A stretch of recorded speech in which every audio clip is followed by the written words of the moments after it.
everybody, Brian Hogman here with another episode of Mission35 FIRE. And I've got a very dear friend of mine who's been a long-time listener, first-time caller. No, I'm just kidding. But love David Ould, okay? He's not only a client, he's a very dear friend, real estate investor, amazing dad of two beautiful girls as well, too.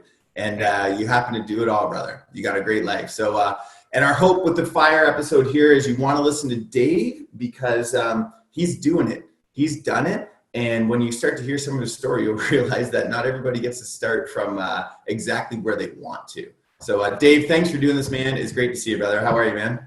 Oh, awesome, man. Thank you. It's a pleasure to be here. And it's another exceptional opportunity, another exceptional FIRE podcast, I hope.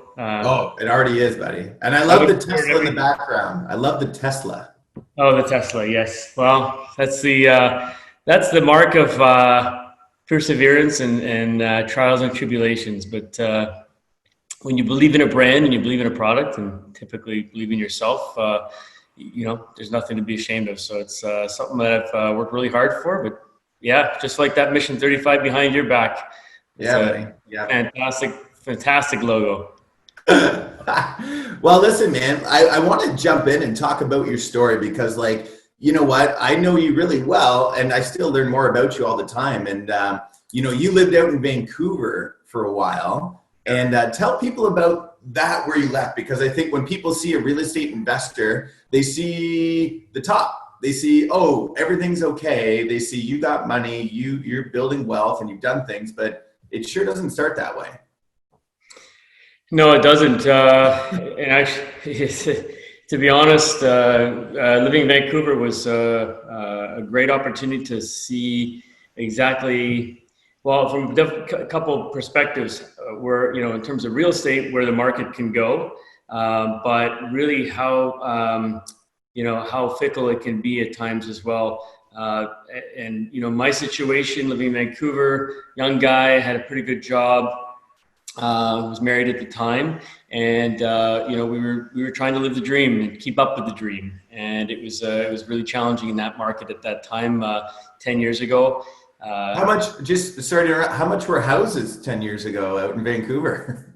Oh, good question. Well, let's put it this way: my first home cost me $159,000. It was a 12, maybe 1,100 square foot townhouse in the middle of almost where Brantford is in relation to Toronto, for those who aren't familiar. So it wasn't like I was in a prime location. And but 159,000, okay. When I left Vancouver, I was even farther out than that, and a similar sized townhome was about $650,000. So we were. Even successful real estate investors can make bonehead moves and sell, right? They learn from failure, right? So you got it, man. You got it. But in hindsight, it was a good lesson that the market, it can go really up, and you have to really be mindful of it. But in my case, reality hit. Market changed really fast there. There was a lot of areas in Vancouver, despite what you might hear in the media, that were going up in value. Others went down in value. We were subject to that unfortunate circumstance. Not to mention that job loss at the same time, and then the inevitable, divorce, something that we all face is a reality. So it was kind of the trifecta. So to say I had to start again was an understatement. Not to mention having to move across country and take a job here back in Ontario. Toronto's my birthplace, so it was like coming home again. And having to declare bankruptcy too was a big part of that as well. So good for you. How, if you don't mind me asking, how old were you when that was happening? Were you in your 20s, 30s? No, I was celebrating my 30th birthday. Wow. And you know what, man? I appreciate you being candid and honest, because you know what? We see a lot of people that go through bankruptcies, go through tough times. And you know what? You put it great, actually. I'll use your words. I don't want to steal your thunder there, because a lot of people think it's the end of the world. A lot of people think it's like I'm a terrible person, or I really fucked up, or like it's just so bad. But how did you compartmentalize it? Or how did you digest it?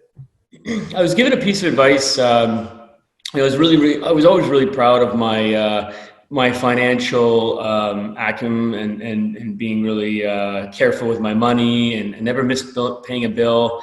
And so, going through the bankruptcy, for example, was a real tough pill to swallow. Very emotional time and hopeless time too, where you feel like, oh, everything I was trying to get ahead and I did all the right things, and here I am. And I had one piece of advice that was given to me by my what's called a bankruptcy trustee, and a lovely lady. And she said to me, if you look at it this way, this is one of the most important business transactions you're going to make in your life. And it was at that time that the tears dried up. And I realized as long as I treat it such as a business transaction, I was going to be all right. And, sure enough, within 3 years, I was into owning my first property again here in Ontario. That is awesome. And what a great way to put it, because when you go through something like that, it doesn't define who you are, right? It is a business transaction, and a smart one, I will say, because a lot of people, and I've seen it many times, will try to hold on and hold on and hold on when the reality is that may be the best option for you. So how did you get back into the housing market then? So you got back to Ontario, got a new job, found Sensei Dave, right? And what ended up happening? Well, I basically, there's no harm in like elbow grease, hard work, sacrifice. I had two very young children at the time. With that, I had to pay my responsibilities while trying to just live. And so what I decided to do was live on the cheap. I rented a apartment, townhouse with 5 other guys from whom I didn't even know.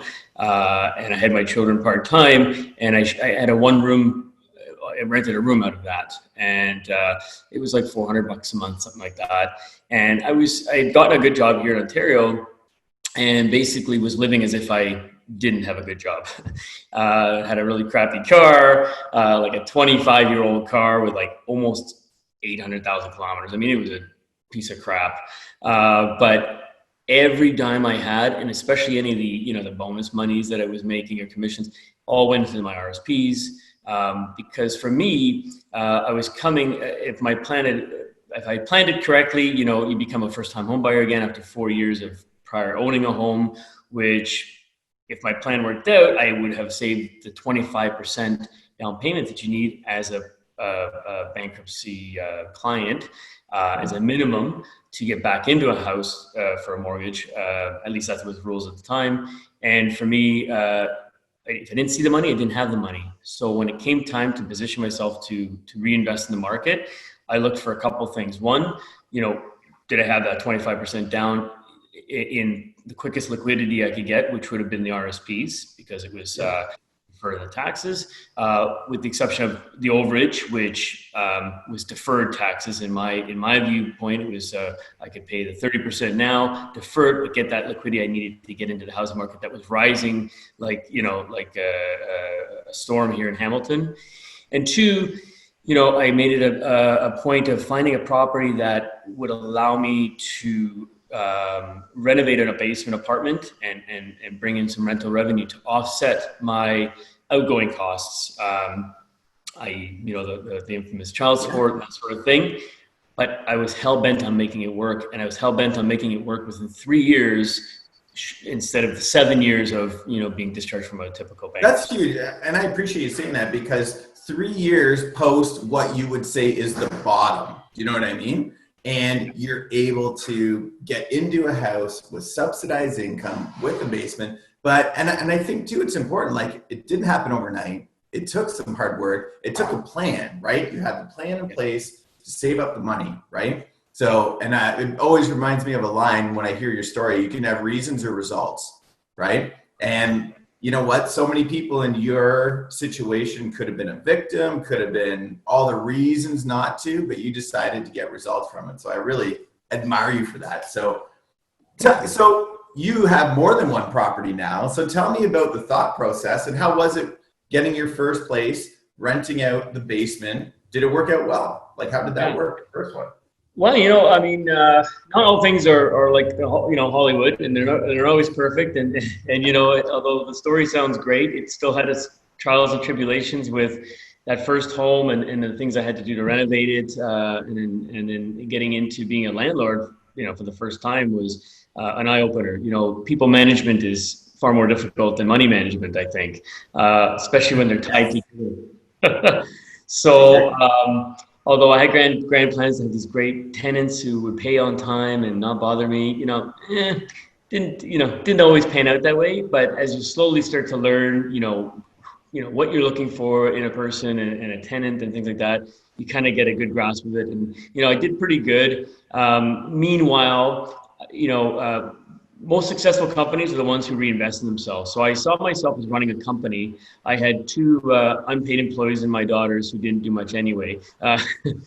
So there was me basically doing everything. And I slowly did renovations to the property that I knew were the unsexy renovations. So I did the windows and I did the things like that would bring value to the infrastructure. So the furnace and air conditioner, things like that.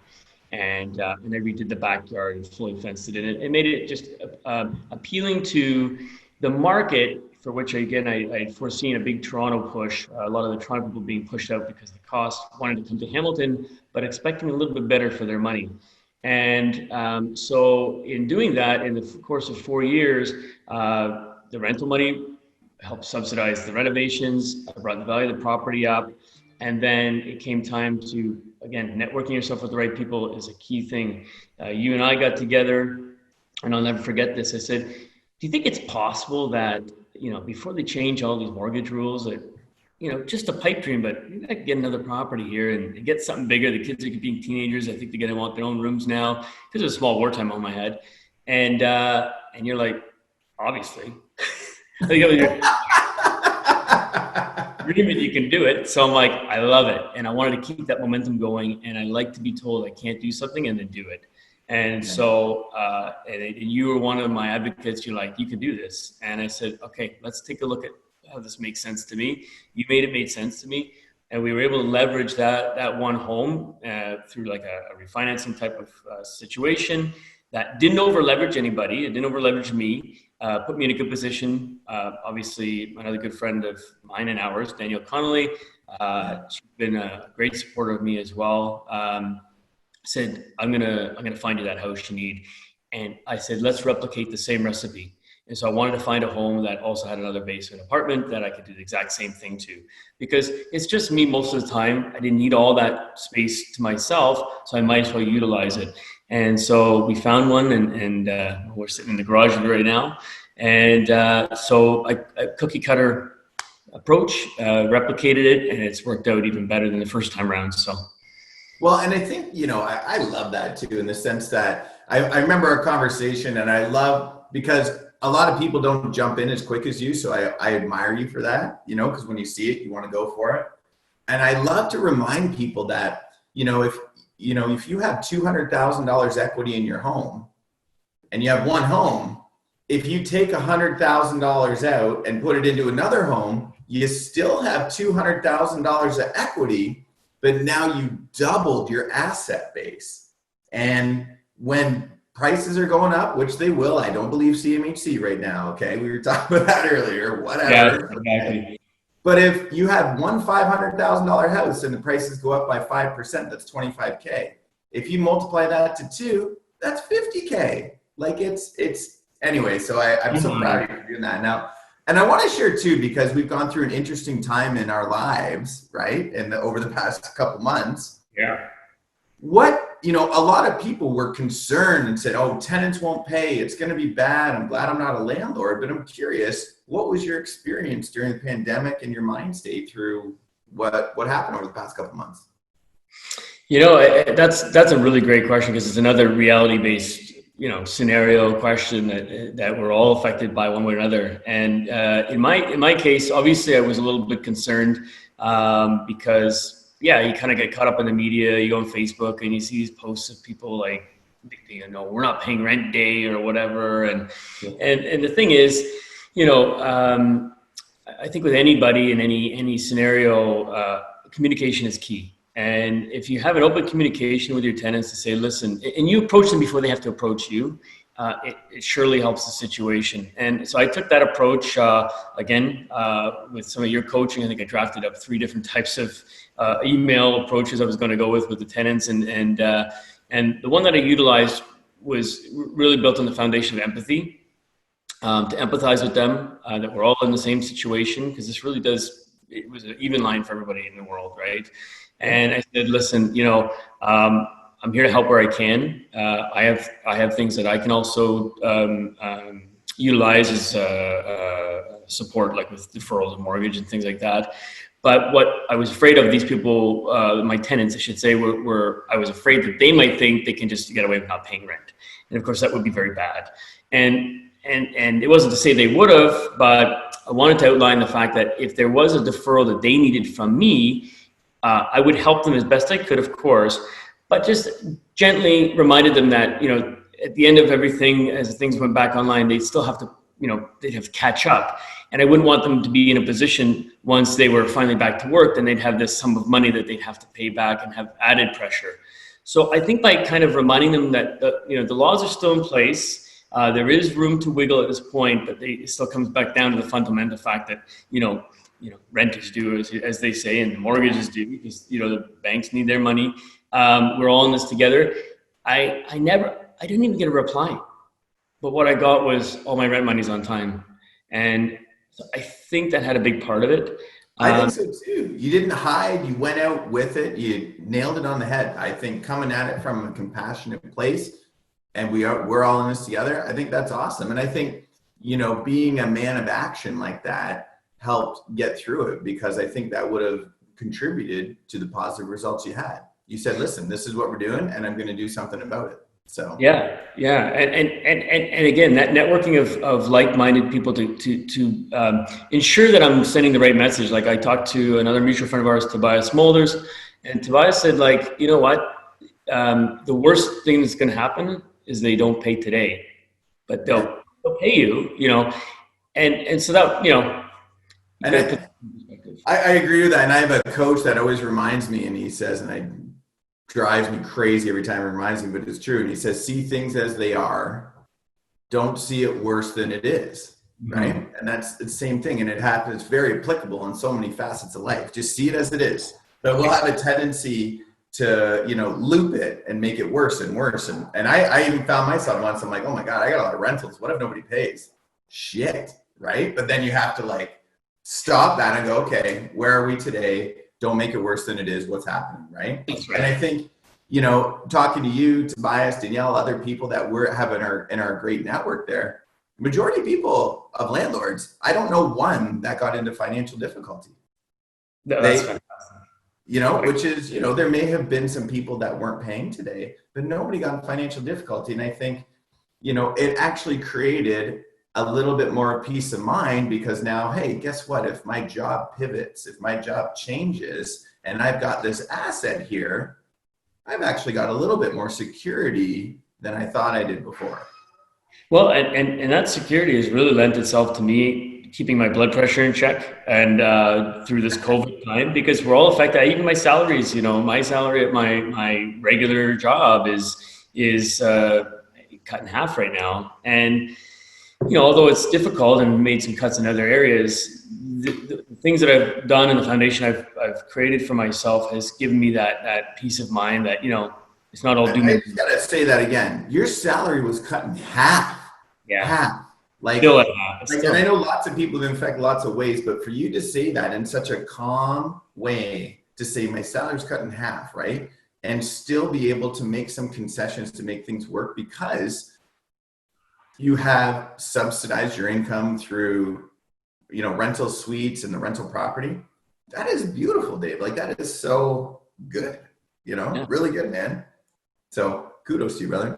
So listen, I appreciate you doing it. What advice would you give to people looking to do what you did? What advice would you say to people that are saying I just don't know if this is my year to buy a rental? Or what would you say if people say it's just too hard? What would you tell somebody, given what you've gone through? I would say that, if that was a legitimate excuse, then the world wouldn't we wouldn't be in the world we are today. Nothing would progress. There's always, everybody says, oh, it's too late for me. Well, no, it's never too late to educate yourself. It's never too late to ask questions, be curious, surround yourself by the right people. That means the people who've done it, the people who also want to do it, the people who facilitate it, because our innate human ability to help others is undeniable. So if you ask for help, there's a lot of people who will help you along the way. And, that might mean, the education piece, the putting in the right, hands, might be the right money, whatever it is. But where there's a will, there's a way, for sure. If I could do it, that sounds cliche. If I could do it, you can do it. No, it's true. I know you really well. If you can do it. But it's true. It really is. And we think about our, the generations before us and the ones who went through these terrible things like the Great Depression and stuff like that. These people had to muddle through and get through, and they did. And so, again, if you have the mantra that if someone says you can't do it, challenge it, challenge that, let's go and do it. So I like that a lot. And it's very, very true. Challenge it, do it. And it reminds me of, I was at a seminar one time and the guy said, listen, if you think you've got excuses and problems, he goes, I guarantee if we took everybody's excuses and problems and put them in a hat and you got to pick out somebody else's, by the time you got to your car, you'd want your own excuses and problems back. That's right. Exactly. So, exactly. Man. Listen, we're going to do a little lightning round before we go, okay? Just for fun, okay? So yes. What is your favorite book? What's your favorite book? Oh, man, this is a fantastic one right here. Oh, look at that. You're a painful plug. But to be honest with you, my cousin... don't ruin it by saying be honest with you now. No. My cousin sent me a book to Vancouver when I was about 15 years old, when I told him I was interested in business and investing and things like this. And it was The Art of War. Oh, cool. Good one. Yeah. All right. What's your favorite movie? Favorite movie? Everything. I think all the trilogies of the Back to the Future for sure. Oh, yes. Yeah. 1.21 gigawatts. I love That's the one. Yes. 1.20. A bolt of lightning. Okay, I could go on all day. I'm sorry. I got to stop that. Favorite superhero? Superman. Okay, I like that. And first thing you want to do post-pandemic, like first thing you want to do that you want to see get out, what do you want to do? What's the number one thing you're itching to do? Number one thing post-pandemic is probably just have my parents come out to visit from Vancouver. Number one. Number two is probably get a little sloppy on a patio somewhere. I would be happy to be with you for number one and number two, my friend. There you go. You're invited. Dave, you're a superstar, man. Thank you so much for doing this. If anybody wants to talk to Dave, he will be a mentor, coach, help anybody, because that's the type of guy he is. And thank you so much, man, for taking the time. You're welcome. Thanks a lot, man. See ya. See you, buddy.